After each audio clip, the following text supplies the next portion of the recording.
Bapak Ibu Saudara yang kekasih dalam Kristus Yesus Tuhan kita, terimalah salam dari kami HKBP Kernolong, HKBP tertua di luar Pulau Sumatera, yang senantiasa setia bersama saudara untuk melayani Tuhan di dalam renungan malam Salum. Dan sebelum kita mulai renungan malam ini, kita berdoa. Maha kasih Engkau Tuhan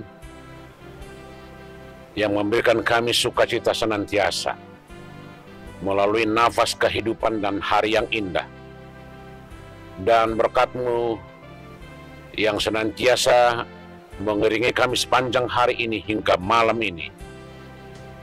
Kami beroleh kesehatan dan damai sejahtera dari Engkau.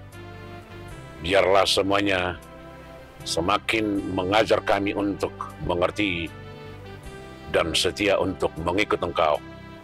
Di dalam Yesus Kristus kami berdoa. Amin.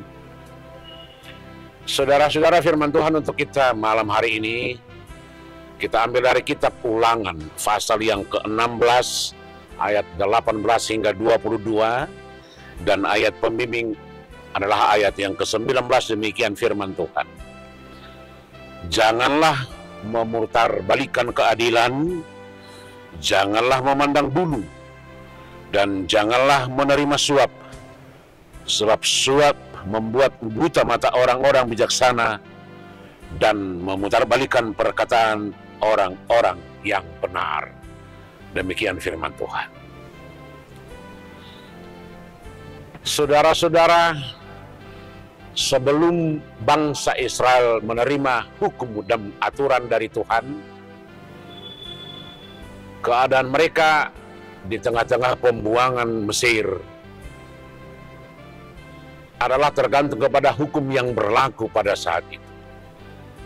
Tetapi ketika Tuhan mau membuat suatu bangsa yang mengenal Tuhan yang hidup, yang hidup seturut dengan kehendak Tuhan, lalu Tuhan memanggil bangsa Israel dan memilih mereka menjadi umat-Nya. Melalui peran Musa yang sangat luar biasa itu, mereka dibawa keluar dari Mesir. Dan sepanjang perjalanan gurun pasir, Tuhan membimbing mereka, memelihara mereka, memberikan apa yang terbaik bagi mereka. Tetapi sebagai bangsa umat pilihan Tuhan, harus ada dasar dari kehidupan mereka. Bagaimana membangun hubungan dengan Tuhan, bagaimana mengenal Tuhan, bagaimana melakukan kehendak Tuhan, dan bagaimana membangun relasi sesama manusia. Itulah sebabnya Tuhan memberikan hukum-hukumnya melalui hukum Taurat yang ke-10 dan hukum-hukum lainnya. Hukum diberikan Tuhan bagi bangsa Israel supaya kehidupan tertata sedemikian rupa, tidak asal jadi, tidak asal ada, tetapi bagaimana berkomunikasi, menghargai, dan bersama-sama dengan orang lain. Kemudian Tuhan memberikan aturan-aturan bagaimana hidup sesama manusia dengan orang-orang di sekitar kita, tentang harta benda, tentang menghargai hak-hak, dan menghargai semua orang. Ini semua diberikan Tuhan agar kehidupan bangsa itu bisa berjalan dengan baik tanpa bersinggungan, tanpa menginjak-injak orang lain, tanpa membuat hal-hal yang jahat bagi orang lain, tetapi untuk saling mengasihi, saling mendukung, dan saling menghormati. Salah satu yang paling luar biasa yang sering kita baca dalam Alkitab adalah bagaimana kita hidup secara berkeadilan. Adil dalam arti menghargai milik orang lain, berbicara dengan baik dengan orang lain, atau juga menghargai pendapat orang lain. Sebelum hukum-hukum itu diberikan, atau sebelum firman Tuhan ada di tengah-tengah dunia, yang berlaku adalah hukum rimba. Artinya siapa yang kuat, itulah hukum. Tidak peduli apakah itu salah, Apakah itu benar? Tidak peduli. Yang berkuasa adalah siapa yang kuat. Tetapi melalui hukum-hukum ini, melalui hukum yang diberikan oleh Tuhan, ditata suatu kehidupan tanpa melihat strata sosial, kedudukan, kekuatan, kekayaan. Tuhan mau menetapkan manusia itu supaya sama di hadapan Tuhan. Tidak ada perbedaan apakah itu kedudukannya, harta bendanya, pengetahuannya, miskin atau kaya, pintar apa bodoh. Semua orang harus saling memberi keadilan. Adil dalam arti apa? Menghargai hak orang lain, tidak memutarbalikkan fakta, tidak membuat yang jahat bagi orang lain, tidak menindas atau tidak menganggap remeh orang-orang yang tidak berdaya. Sekecil apapun kemampuan orang, kita harus hormati. Dan sekecil apapun perbuatan orang, itu harus kita hargai. Jangan melihat orang dari segi kedudukannya. Ketika dia orang kaya, kita menghormatinya. Tetapi ketika bertemu dengan orang miskin, kita tidak peduli. Itu tidak adil. Tetapi orang adil adalah bagaimana setiap orang kita hargai pada posisi yang sebenarnya. Ini menjadi acuan.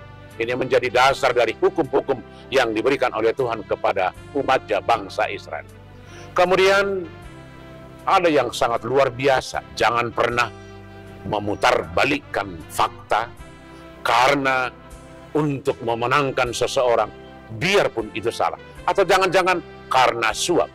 Betapa suap menutupi penglihatan, orang menjadi gelap mata, yang salah bisa dibenarkan, yang bengkok bisa diluruskan. Itu bukan adil. Tetapi bagi orang adil adalah yang salah tetap salah, yang benar tetap benar.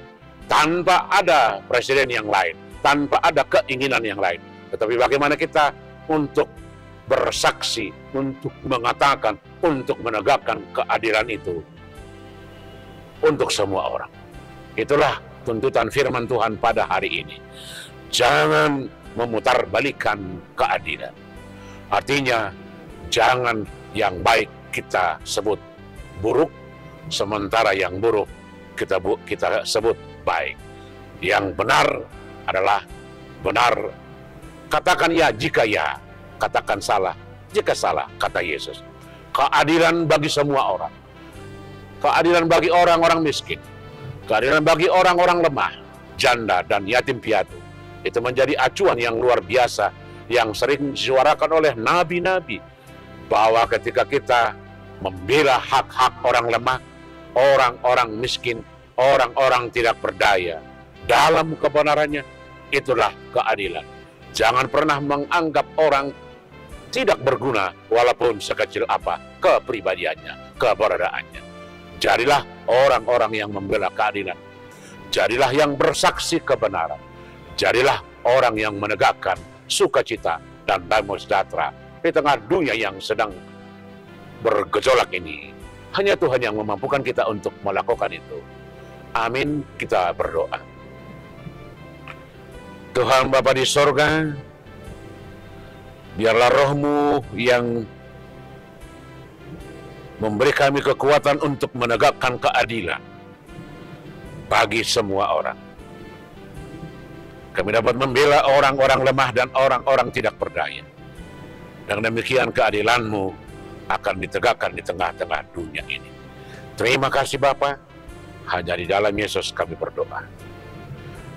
Amin. Anugerah Tuhan kita Yesus Kristus, kasih setia Allah Bapa, dan persekutuan dengan Roh Kudus kiranya menyertai saudara-saudara sekalian. Amin.